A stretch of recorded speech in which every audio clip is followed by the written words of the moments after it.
listening to another episode of the Niagara Moon Podcast, hosted by myself, Thomas Erwin, psychedelic indie pop musician, and as of recently co-hosted by my good friend and psychedelic rock guitar virtuoso extraordinaire, Dan Barracuda. We are talking classic albums and kind of giving our largely uninformed opinions on them, just kind of hashing it out track by track and having a good time. We are talking about a very curious album today from 1986, XTC's Skylarking. I am a fan of this album. I just want to say that off the top. I like XTC. We do say some kind of more disparaging things about them here and there. You know, we kind of poke a little fun, but I like this album a lot, and I'm excited to talk about it today, share it with you, and hopefully pique your interest if you've not heard it before. It is a classic, sort of kaleidoscopic pop album of days gone by. Let's get into it.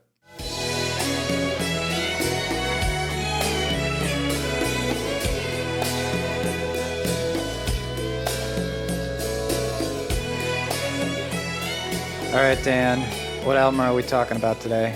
We're talking about XTC's Skylarking. Skylarking. Skylarking. Do you know what skylarking means? No, what does it mean? I had to look it up, but apparently it's a term for, as they say, mucking about and just fooling around. Cool. Which I think is a very apt title for this album. Dude, this album is 15 songs long. It's long. It's a long album.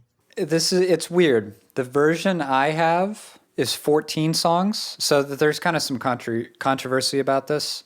Right? Like the track list got changed a few times because the song that they did put on it was controversial, Dear God. Oh, yeah, dude, the last Kind song. of offended some Christians. What you listened to might have been a different album slightly than what I listened to. Is that the only difference, just that song? Because it's at the very end. It is at the very end. Well, it's not at the... Well, for me, it's at the very end. So I have this weird version that I listened to on my iPod that didn't have the song Season Cycle, and it has Dear God at the end after Sacrificial Bonfire. So if there's any Skylarking nerds listening to this, you might already be confused and up in arms. But a lot of things going on. There was artwork that was thrown out. There's a lot of kind of chaos behind this, but it's dense. Yes, it's a long album. Dude, I had never really heard of XTC. Yeah, they're not that popular in the States overall. I don't know how much more popular they'd be in Britain. You just nothing. Like you didn't reckon if you look them up, nothing about them was ringing a bell. When you said XTC, my first reaction was like, what's XTC? I never even heard of them, dude. Yeah. They're from the 70s. I had no idea. Like 70s, 80s, 90s. But like they started in like 72. Yeah, they were around for a long time. I think of them as one of the core like cult bands. Like people who know them are really into them, and a lot of them are musicians who will tell other people, hey, check out XTC. And that's a very kind of small devout group. And then a lot of other people, they have no idea what's going on. Yeah, and Todd Rundgren. Yeah, he produced this album. My brother saw Todd Rundgren. What is it, Todd what? Todd Rundgren. That's my best guess. Rundgren. Yeah. I think it's Swedish. My brother and his fiance and her family and my parents, everyone except me pretty much, saw Todd Rundgren perform the White Album last year. So that was pretty cool. Yeah, in Boston. Now, what do you know about Todd Rundgren? I know that he's crazy, like he's really wild, and the footage that like the iPhone footage, the video footage that my brother took and he showed me, I was like, that guy's a wild man. The songs he wanted to sing off the White Album, and I know he's like a '70s kind of musician, and he has a couple very famous songs that I can't remember right now. He does, yeah. I covered one of them yesterday actually for my live stream. Which one? Hello, It's Me. Hello, It's Me, yeah. And then the other big hit, I think, is I Saw the Light. I Saw the Light, is that it? That's a good one.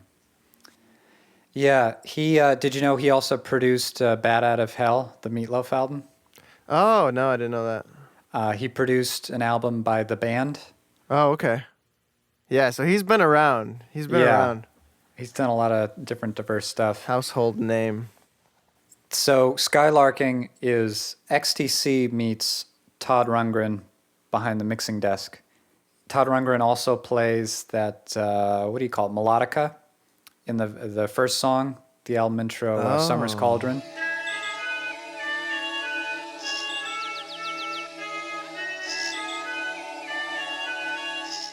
Summer's Cauldron. That's Todd Rundgren playing that. So definitely he has his mark on it too, which is a defining trait of this album.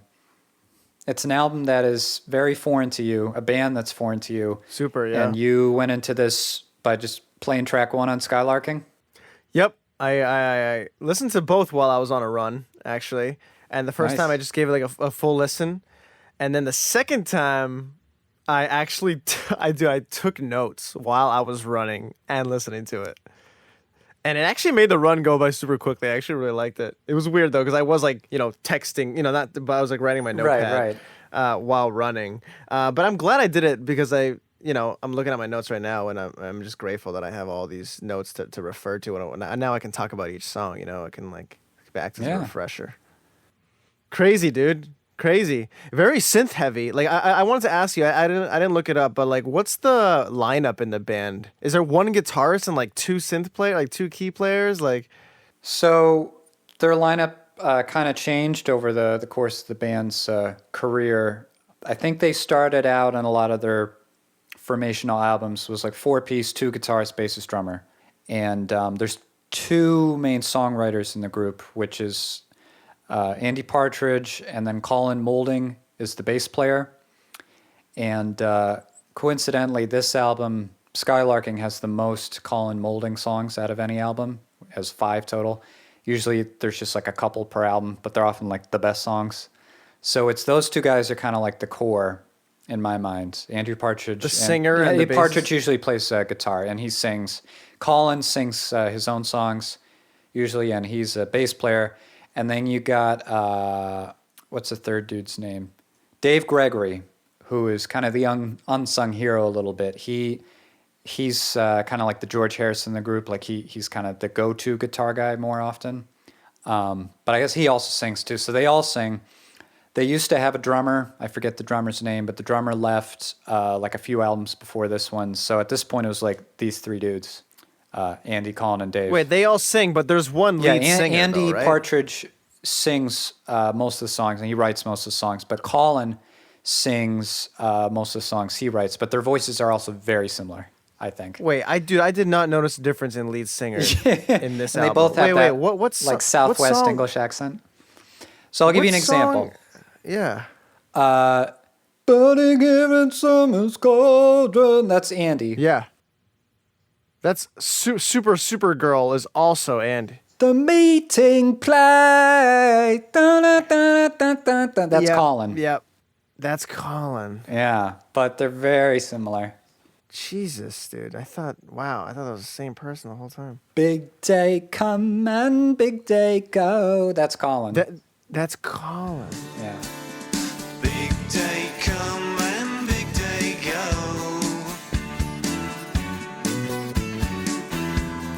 Life goes on. Wow. Well, I have a friend who has trouble telling John Lennon and Paul McCartney's vocals apart. So. No, that's crazy to me. Yeah. Well, I gave him kind of a hard time about it. So. Dude, but this album is like super synth heavy. Like the guitar really takes a backseat on this. There's a lot of arrangement experimentation going on, and they had several different synths and keyboards, and that definitely is a feature of this album compared to some others.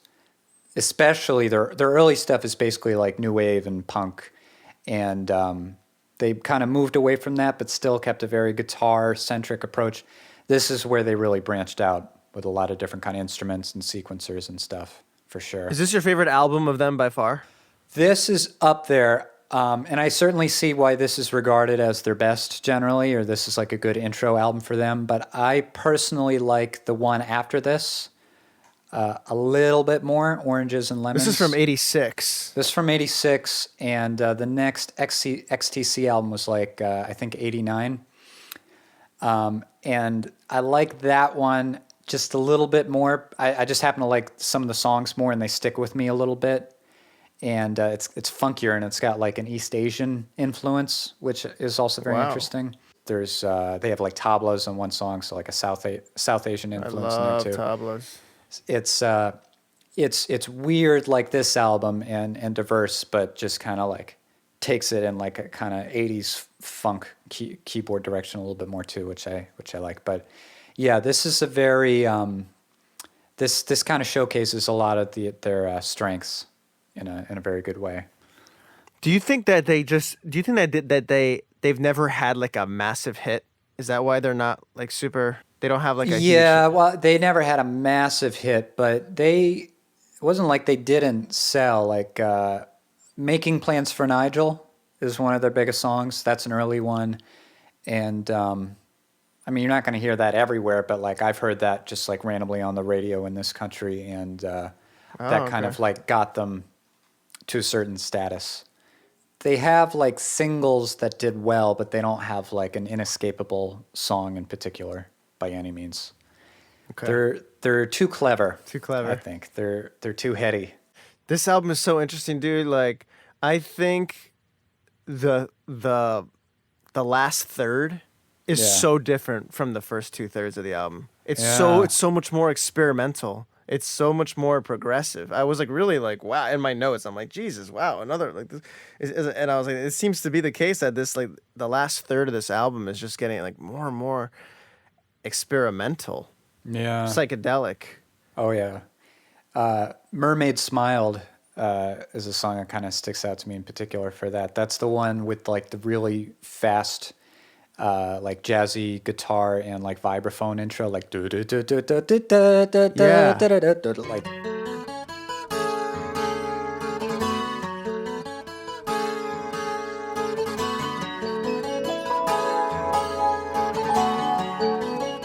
I wrote for Mermaid Smiled. I wrote cool percussion going on here. Weird song name, haha. catchy vocal lines. He sounds really good here. Some songs fit his voice super well. Yeah, definitely one of the more experimental songs. I definitely appreciated that. Yeah, you really get the feeling that they're going into the studio and they're very probably clinical and organized and focused with how they write a song. They have the words and the melody, but then they probably like go ham with trying all these different crazy ideas to like get to the final products. Like there's a lot of tinkering. A lot of like studio magic going on? Or just like studio experimentation? Yeah, it runs the gamut. And I feel like every moment they're like, we want to break away from whatever the cliche is, and we want to try something new here. It's a very kind of Beatles philosophy. Dude, some of these songs are super Beatlesy. One of them, I wrote like, wow. This sounds so much like a Beatles song. I'll call them the Beatles of the 80s. I don't think there's another band around this time that comes close. Big Day. It's Big Day. Big Day, yeah. I like the psychedelic edge Big here. It reminds me of Donovan. It reminded me of Donovan. Or Rain. Is it? Yes. Rhythm change at the end of the chorus is really cool. Love can come and love can go. The way he says go reminds me of like 60s vocals. Go. Super Beatlesy. Paperback Writer, Rubber Soul. Yeah. So it's interesting you bring this up because what they did right before this and right after this album was under a different name, and they call themselves the Dukes of Stratosphere. And they did that because they were, or at least Andy was like, I'm getting really into 60s psychedelic music to the point where I just kind of want to emulate it, and that's like the thing we do. Let's make it a side project. Let's call it something else, and like let's make that the whole theme. Like this is like an undiscovered band from that era. Like it's kind of a concept. Like Sgt. Pepper's. Yeah, basically. And that project ended up selling was way more successful than the main band itself. Are you serious? Yeah. Did they do covers? Was it all covers or was it original stuff? It was originals, but like originals that sound like covers. So they were firmly in 60s psychedelic mode at this point in their career, especially. Big day come and big day go. Taxman. Yeah, exactly. That's like what it sounded like. It's like Exactly. big day. And Todd Rundgren, who's coming in to produce them, sometime either shortly before or after this album, he had a collection of songs, like covers. Like he covers Strawberry Fields and also records it in a way to like copy the original as much as possible, but doing it like 15 years later. So Todd Rundgren is also the super nerdy like 60s music devotee too. So it's that energy was running rampant when they were making this. Wow. Okay. Dude, yeah, I was like, he kind of sounds like a little goofy version of the Tears for Fears singer. Yeah, that's funny. Wait, so you were saying when you started this, his vocals were like a little bit of a hurdle to get over for you? A little bit, yeah. Yeah, at first. Andy Partridge's? Yeah.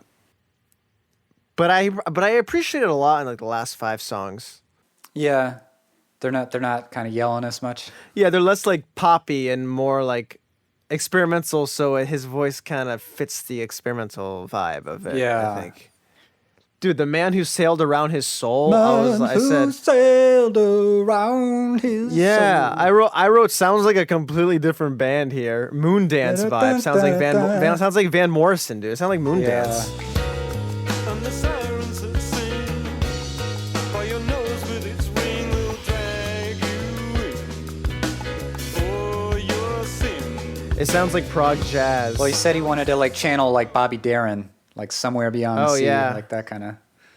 This one is very different from Yeah. their other songs. It really sounds like a different band. Yeah. I appreciated that though. It was cool. Mermaid Smiled. Dying. Yeah, I agree that this part of this section of the album you're talking about kind of is one of my favorites now that I'm thinking about it. Dying starts off like a campfire. Cool chords going on. I heard some nice suspensions with the Yeah. strumming acoustics. Don't Want to Die Like You. This also feels super Yeah. different from the other songs. Is that a synth flute at the end? So Dying in particular is like I can sort of hear part of it in my head, but it's like I'll listen to it and enjoy it, but it's not sticking with me. Like I can't. I've heard this album a bunch, and I can't Okay. conjure up what that song sounds like for some reason. It was a cool short song. One of my favorites just because Yeah. it was so different. I mean, it's somber. I'm assuming. Yeah. Sacrificial Bonfire, you mentioned that earlier. I like these sounds of percussion. Sacrificial yeah. bonfire. That snare roll coming in when he says Sacrificial Bonfire was awesome. Again, I wrote this song is more experimental, yeah. Yeah. It's funny you mentioned the drums. It's part of this is like 80s drum sequences, and then they also brought in a drum. I guess they recorded in San Francisco for part of this and brought in like a guest drummer because they didn't have their own drummer Why? at this point. Left? Because the old drummer left and they didn't replace him. So they were just kind of like floating. And you know, they a big part of their career, they weren't touring. They stopped performing live. I did notice that. A la Beatles. Yeah, a la Beatles, yeah.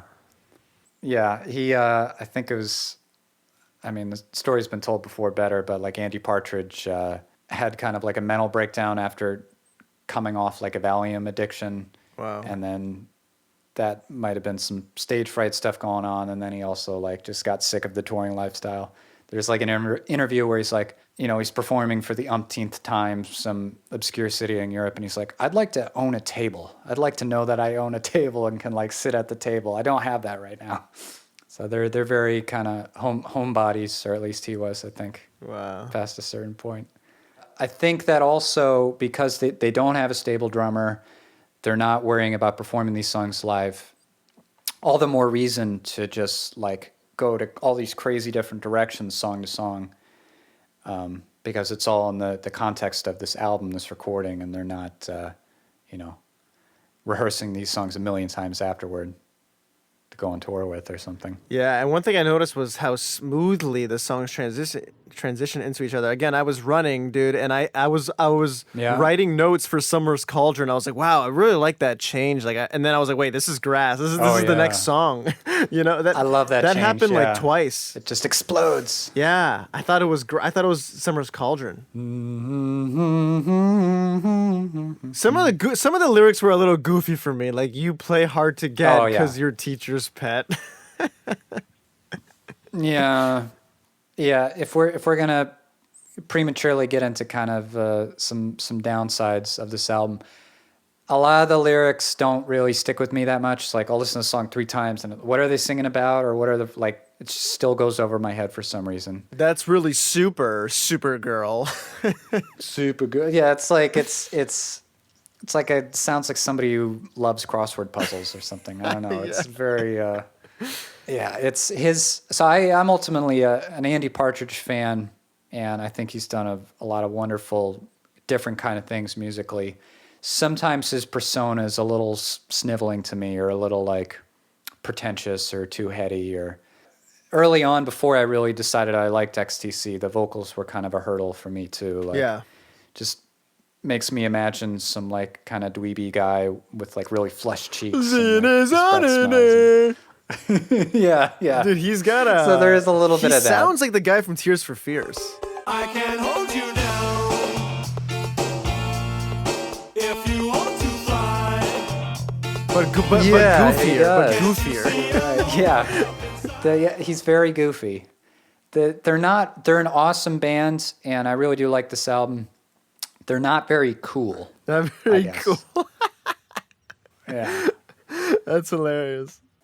Yeah, but still, no shade thrown. Like I would go see them if they're never going to perform live again. But if they did, like they're not, that I would be into that. They're not even active right now, or they're not active. They split up long ago and had tons of issues with their label and eventually some personal stuff. And they really mismanaged their finances and had terrible management and like the whole thing. Like they screwed it all up.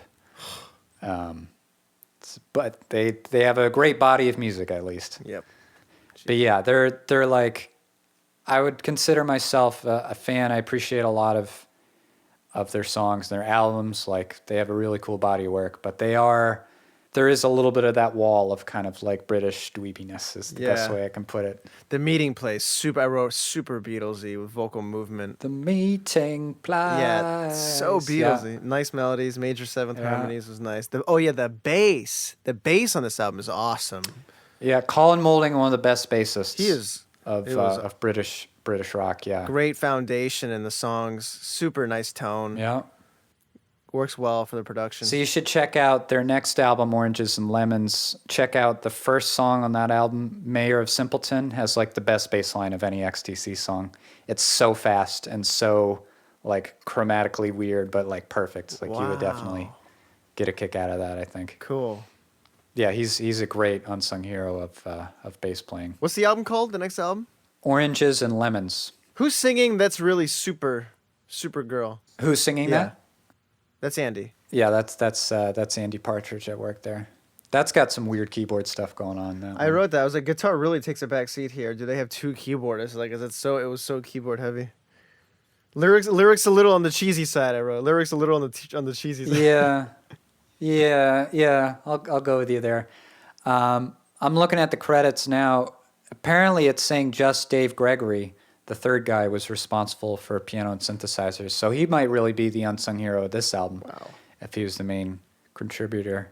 Todd Rundgren probably did some of that stuff as well, since he's a big keyboard guy.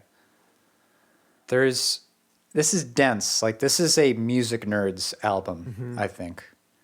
This is like level 10 of being into weird pop music. Like, you have to like go through some other albums to really start digging this, I feel like. Ballet for a Rainy Day. I said it sounds like Wings.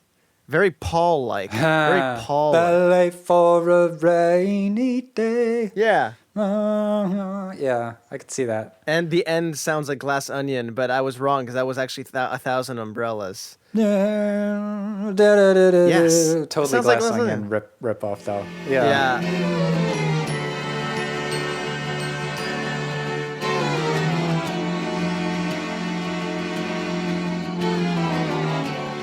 Yeah, it sounds like a blend. 1,000 umbrellas. I love the string arrangement. Yeah, it's there. nice. See, that's what Todd Rundgren brought to the table, is bringing in strings like that and setting that up, a la George Martin. Like the strings and what's going on with that in a song like 1,000 Umbrellas.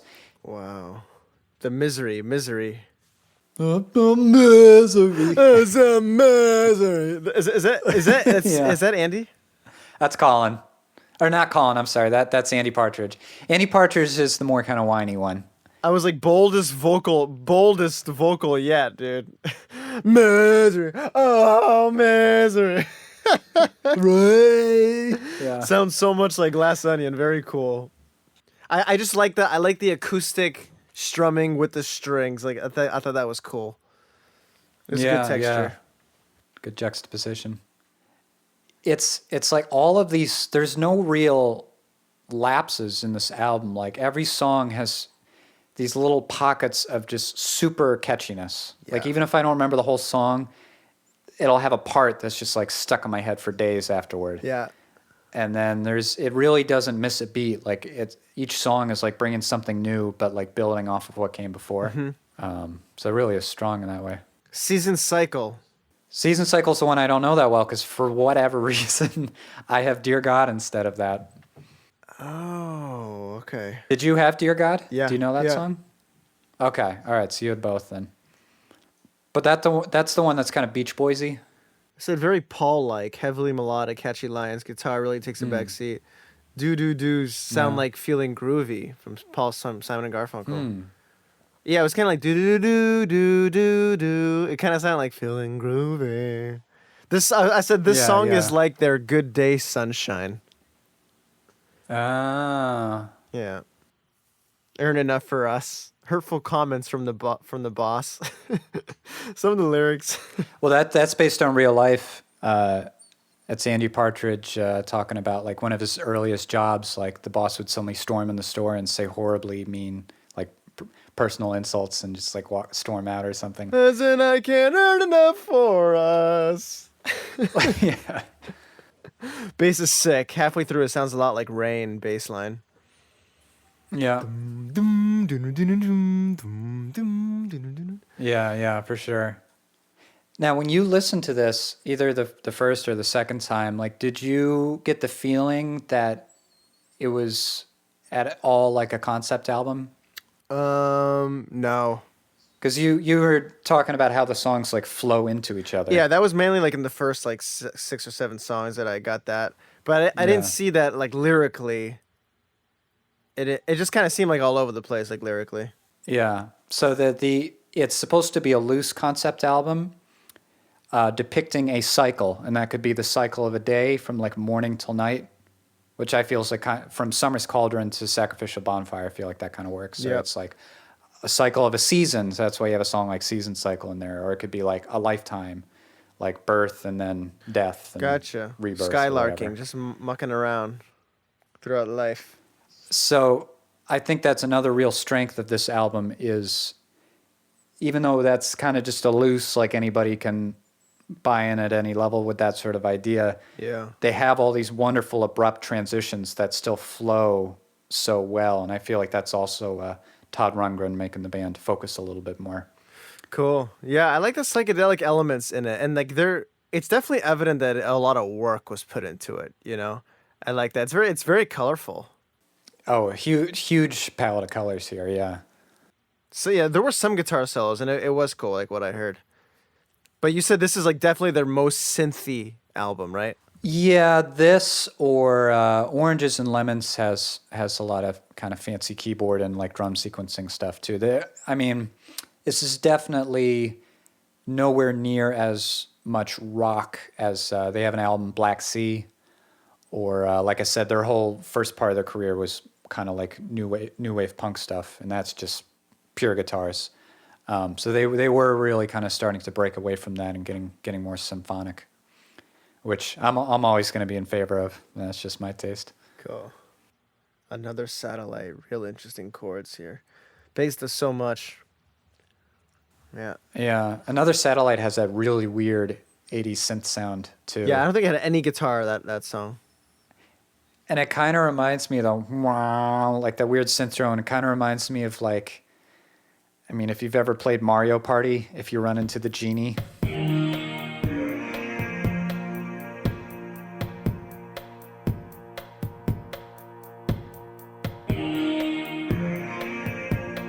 Okay. It's supposed to be like vaguely Eastern Yeah, sounding. yeah, and yeah. Like I just get a very like Nintendo Yeah, soundtrack vibe yeah. from that.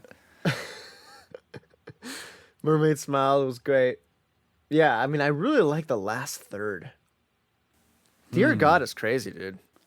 Yeah, so that's the one where the lyrics really do stand out for me. Like I think that is deservedly Yeah. clever. And who's singing? Is that one of their sons? That's Andy. That's Andy Partridge. Yeah. It's his son? What's that? Who's... Oh no! There's a Oh, you boy. mean who's singing at the beginning? And the end. That And is. the very end. I don't think that's a family member of anybody, but that is a child. Which I don't know whose idea that was. That might have been Rundgren's, but genius to like have a song kick off with like a pre-adolescent child singing these very heavy. And then when Andy comes in, it's a cool moment. Changing Yeah. singers was cool. A really nice difference. Well, the bass has a lot of Yeah, that chorus. was a really the bass had a good lot touch. of chorus in it. It sounds really cool here. Strings are really cool. And then I wrote, it's official. Yeah. The songs in the last third of this album are the best that I enjoy the most. They're very psychedelic and more daring. Singer sounds damn good when this song gets intense.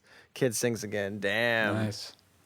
They go from like kind of breezy and sunny, and there's like lots of these bug sounds. It's like you're outside and the sun's coming in, and then it kind of like gets deeper and darker as you like get to that last third. I feel like it's talking about like existential despair and man who sailed around his soul, or it's talking about death and dying, Dear God. or casting out evil and bringing the new on sacrificial bonfire. They transition to that kind of heaviness really smoothly, I think. Yeah. Pitchfork gave it a 9.3. That's how you know it's good. Like I said, this is a music nerd's album, big time. Like it was made by a bunch of guys who get really excited talking about 60s psychedelic music like we do. And they're just like, yeah, let me like take this idea and I'll like remix it this way, or yeah, like I'm inspired by this particular song and I'll kind of like shift it around, or you could do this chord sequence, but if you change a thing at the end, it becomes like, these are very much guys who like talk shop. That's awesome. I mean, what kind of happened was, like I said, the Dukes of Stratosphere side project just unexpectedly did so much better than how their recent run under XTC had gone. And like the last XTC album before this one, Big Express, had a lot of criticism.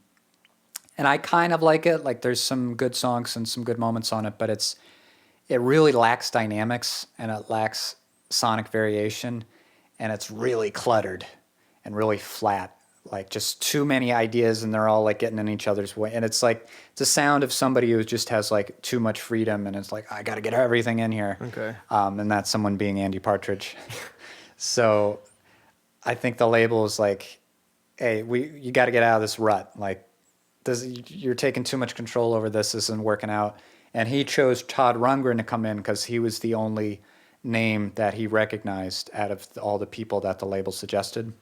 Wow. Because Todd Rundgren has like his own solo music career, so he's like, oh, this guy, whatever. Okay. So then they went to Todd's Woodstock, New York studio in the spring, and I think there was a ton of tensions. I don't know how much you know about that. No. Like Todd and Andy not getting along. Really? very When they well at started all. working together? Yeah. That's kind of when people talk about this album, that's like most of the lore about it is the disagreements Todd and Andy were having, and just how they were their personalities were super rubbing against each other. Wow.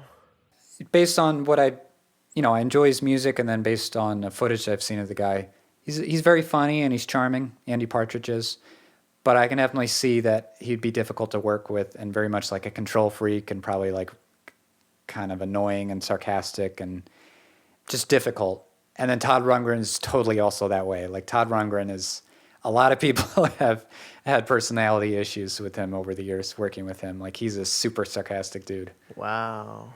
who just does not take crap and is not very diplomatic. So you just have like two of those kind of guys just like at each other's throats.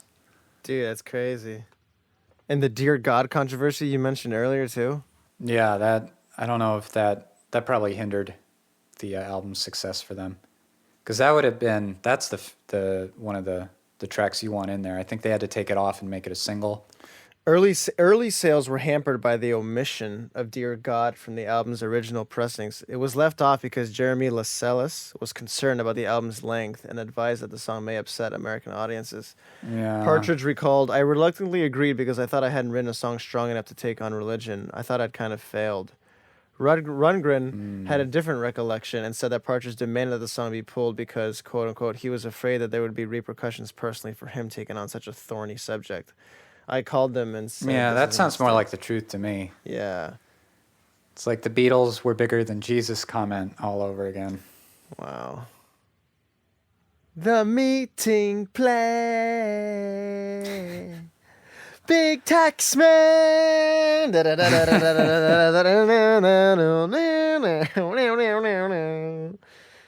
So Rundgren did not produce the next album. No, this is a one and done deal. Like he kind of came in out of necessity or perceived necessity, and then that this had some success for them, and they were like, right back to the way we like to do things. But I think the experience also helped them break out of the rut, even when Andy Partridge was calling the shots. Because, like I said, Oranges and Lemons is probably my favorite album of theirs. And even the next two after this are still pretty good. Like, they go on a little too long and need some filtering and some editing, but, like, they still, like, they had the touch, I feel like. None Such is a good album. Like, Partridge characterized Rundgren's musical preferences as, quote-unquote, completely contradictory to mine. For instance, suggesting a fuzz guitar overdub where Rundgren wanted a mandolin. So that's what I mean is they got away from the guitar-centric stuff, which just got sonically, like, exhausting. You got Rundgren coming in with the acoustic instruments, which I think really helped this album. According to Rundgren, essentially it was kind of preordained by me what the record was going to be, which was something they never endured before. I think Colin and Dave trusted me, but Andy never did. Andy wanted to call the shots. Todd and Andy were like chalk and cheese as personalities. They didn't hit it off from the start. Things just went from bad to worse. So if I have to pick one, I'm still Team Andy. He's more of a likable character to me than Todd. Yeah, because I heard an interview just a couple of years ago with Todd Rundgren, and he's still just hurling insults at Andy Partridge, just to... Wait, as he remembered, Todd asked how you were going to do the vocals and you would stand in front of the mic and do one run though to clear your throat, and he'd say, "That was crap. I'll come down and I'll record me singing it, and you can have me in your headphones to sing along too." But that's the same kind of crap he pulled with all these other bands. Like, he did that with the band. He did that with the band? He's an instigator. Todd Rundgren, yeah, he's an instigator. He gets under people's skin. Wow. Man, it'd be fun to be a producer. Yeah, it's like I was reading the story of this, and just like they can just throw $150,000 at a band that's not doing that well to, like, nobody gets $150,000 for anything anymore. Bands, at least. It's such a different scenario. Oh, man. Partridge became known for being difficult to work with. Yep. Or Rundgren, rather. Both of them, just friction, man. Yeah. But that just, it becomes just a kind of a cool, interesting story because the music is so successful. They just on paper, they work together wonderfully. Like, to a lot of people, this is by far and away the best thing they ever did. It's their 9th album. Yeah. Studio album. Andy Partridge in particular, he just kept churning out songs. Like, there wouldn't be necessarily a need to start the next album yet, or if it was advisable for the career of the band or whatever, but he just couldn't stop. I got another song. He was compulsive. Yeah, so it said Rundgren played a large role in the album's sound design and drum programming, providing the band with orchestral arrangements and an assortment of gear. So are they fake drums? I know you said they got that drummer from San Francisco, but there's some songs that are drum machine and some where they brought in a session drummer, and I think that session didn't happen at Woodstock at Todd's studio. That they went over to San Francisco to finish it off or something. It kind of got split up. So you said you like the third section, like the third part kind of the most. Do you have a favorite song or a favorite moment, or? I don't know about favorite song quite yet. The song is a lot more experimental. Yeah, Sacrificial Bonfire. I like Dying. I like Sacrificial Bonfire. Yeah. Mermaid Smile was good. And Dear God was crazy. Dear God was like, whoa. You know, I was like, last. Dear God it is a stood- standout. Stand Yeah. out like crazy. How about you? Do you have a favorite song? I mean, Dear God, just isolated is kind of like the strongest example of songwriting, maybe. But I'm kind of with you on Mermaid Smiled.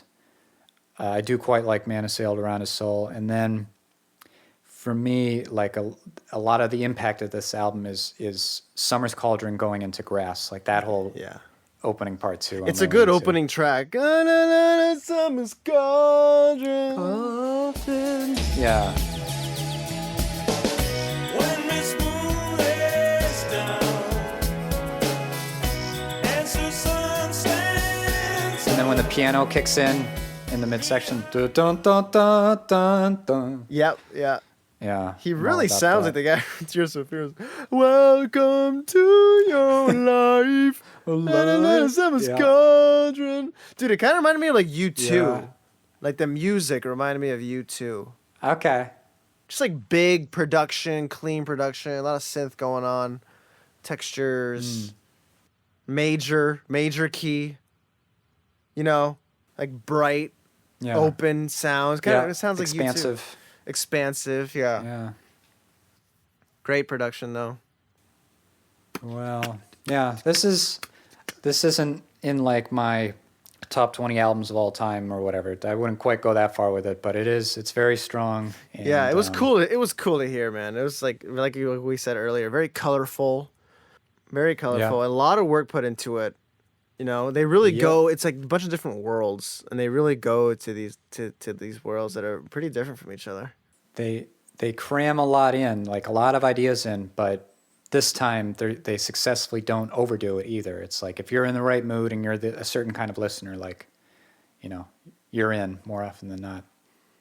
Yeah, I'm glad you enjoyed it. It was cool to introduce this album to an XTC newbie. Yeah, yeah. The second listen felt like a lot better than the first listen. The second listen is really important. It's kind of like when you watch a movie. The second viewing is different from the first. It is. Yeah, it is. It's a whole different context. I feel like with some music you need that. Like with XTC, I almost consider the first listen it's like breaking in my earphones. Like I can barely like appreciate it. But once I have like sort of a tactile sense of it, like I'm ready to dive in at like listen 2 or listen 3. Radiohead's kind of that way too. Dude, yeah. Like you can't take it in the first time. You got to like acclimate yourself and then you're ready. It's totally like that. I think all my favorite music is kind of like that. Well, cool, man. Glad to hear you're a fan. Yeah. If you find yourself curious, definitely check out some of their other albums. The next 'cause album, yeah, Oranges and There's a Lemons. lot of other songs like this. Thanks for showing me it, dude. Yeah. All right. Well, thanks for joining me, man. Yeah, man. Till next time.